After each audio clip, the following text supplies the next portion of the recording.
When I was growing up in church, there was a lady who often worked in children's ministry, and her name was Mrs. Gimme. And really, she was not named properly because she was not a person who said, "Give me, give me, give me." She was a person who gave and gave and gave.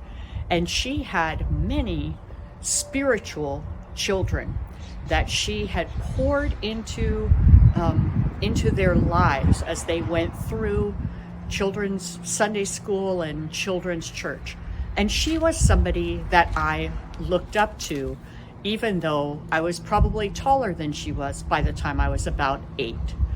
And one of the verses from Proverbs 31, which is a chapter that begins by talking about the characteristics of an excellent wife, and I think by extension, the characteristics of a godly woman in general, and I think by extension, characteristics of a godly man. There is a verse in there that reminds me of Mrs. Gimme. It's verse 25, and it says, "Strength and dignity are her clothing, and she smiles at the future." When this verse talks about strength, it's not talking about the kind of World War II era picture of the arm and the saying, "Yes, we can." Well, that was a great piece of encouraging people to step up into the gaps that were necessary at that time. But this is a strength, an inner strength that comes from a relationship with God. When it talks about dignity, strength and dignity being her clothing, dignity has to do with that value that we know we have, not because of who we are, but because God has invested us with that value.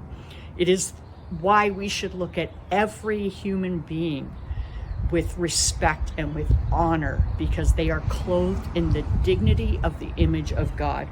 And then this last phrase particularly describes her. She smiles at the future. She has hope. Even in dark days, she can look ahead to say, there is hope because there is God. There is hope because there is an eternity with Him. There is hope because no matter what we're going through now, and as difficult as that is, and not to diminish it at all, in light of eternity, it is a very small part of our existence.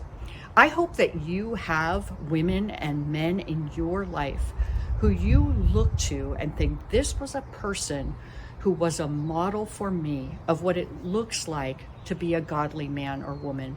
Mrs. Gimme was that person for me as a young child. She was clothed in strength and dignity. She smiled at the future because her trust was firmly planted in the one who gives strength, the one who gives dignity, and the one who holds the future.